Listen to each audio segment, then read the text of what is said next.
जय श्री कृष्णा। एक बार की बात है, मध्य रात्रि का समय था। श्री जगन्नाथ मंदिर के द्वार बंद हो चुके थे। सभी भक्तगण और पुजारी अपने अपने घर वापस जा चुके थे। उसी समय बलराम दास मंदिर के बाहर श्री जगन्नाथ जी की महिमा का गुणगान करते हुए टहल रहे थे। तभी उन्होंने अचानक देखा कि श्री द्वार के कपाट धीरे से खुले और उसमें से दो सुंदर बालक बाहर आए। वे चुपचाप बाहर निकले और मंदिर के पास स्थित एक कुटिया में घुस गए। थोड़ी देर बाद वे वहां से निकलकर वापस श्री द्वार के अंदर चले गए। बलराम दास ने ध्यान से देखा तो वे दोनों बालक पान चबा रहे थे। दोनों के होठ लाल थे। वे हर रोज उसी जगह उसी स्थान पर खड़े रहते और उन्हें प्रतिदिन यही दृश्य देखने को मिलता। जिज्ञासावश वे एक दिन उसी कुटिया में गए। उन्होंने देखा कि वहाँ प्रभुदास रहते हैं, जो कि पान बेचते हैं। प्रभुदास भगवान जगन्नाथ के परम भक्त थे। वे प्रतिदिन पान बेचकर इतना कमा लेते थे जो उनके जीवन यापन के लिए पर्याप्त था, और बाकी का समय वे मंदिर में बिता देते। वे दिन में देखते कि भगवान को 8 बार 56 प्रकार के भोग अर्पित किए जाते हैं, तो उनके मन में विचार आता कि अगर भोग अर्पित करने के बाद पान और सुपारी अर्पित की जाए तो भगवान का भोजन संपूर्ण हो जाएगा। बस यह सोचकर प्रभुदास प्रतिदिन भगवान को पान अर्पित करने लगे थे। बलराम दास ने प्रभुदास से पूछा, क्या वे दोनों बालक आपको पान की कीमत देते हैं?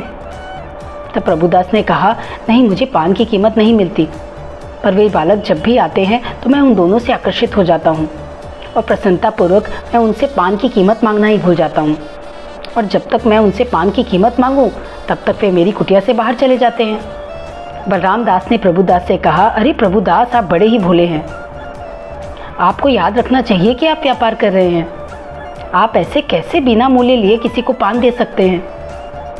यदि ऐसा ही चलता रहा तो आपका घर कैसे चलेगा?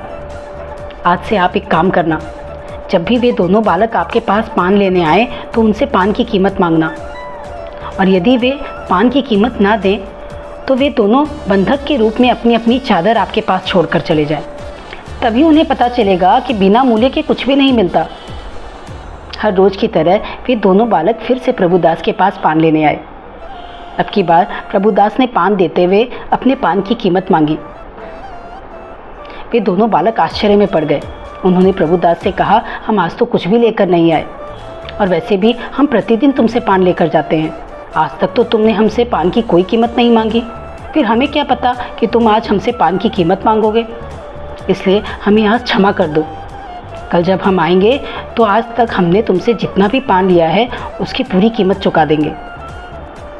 प्रभुदास फिर भी जिद में अड़े रहे। उन्होंने कहा कि जब तक तुम दोनों मुझे पान की कीमत नहीं दोगे मैं तुम्हें यहाँ से जाने नहीं दूंगा। दोनों बालकों ने प्रभुदास को उन पर विश्वास करने को कहा, पर प्रभुदास नहीं माने। उन्होंने कहा, यदि तुम पैसे नहीं दे सकते तो बंधक के रूप में अपनी दोनों श्वेत चादर यहाँ छोड़कर चले जाओ। कल जब पान की कीमत चुकाने आओगे तो दोनों चादर ले जाना, मैं इनका क्या करूँगा। दोनों बालक बंधक के रूप में अपनी चादरें छोड़कर वहाँ से चले गए। अगले दिन जब मंदिर का कपाट खोला गया तो सबने देखा कि भगवान जगन्नाथ और बलदेव के सिर पर रखी सफ़ेद चादर गायब थी। सभी सेवक गण आश्चर्यचकित रह गए, क्योंकि कोई चोर कीमती आभूषणों को छोड़कर सफ़ेद चादर क्यों चुराता। जब यह बात राजा प्रतापरुद्र तक पहुंची तो उन्होंने सभी सेवकों को जिम्मेदार ठहराया और उन्हें बंदी बनाने का आदेश दिया। भगवान भला निर्दोष सेवकों को कैसे दंडित होते हुए देख सकते थे। भगवान की प्रेरणा से बलराम दास ने राजा को सारा वृत्तांत बताया। अब राजा प्रभुदास से मिले, और प्रभुदास को जब यह पता चला कि स्वयं भगवान जगन्नाथ और बलदेव उनके पास पान लेने आते थे तो वे बहुत हर्षित हुए। उन्होंने दोनों चादर राजा को दिखाया। राजा दोनों चादरों को पहचान गए और उन्होंने यह घोषणा करवा दिया कि अब से 56 भोग के साथ भगवान जगन्नाथ को प्रतिदिन पान का भोग भी लगाया जाएगा। जय श्री कृष्णा।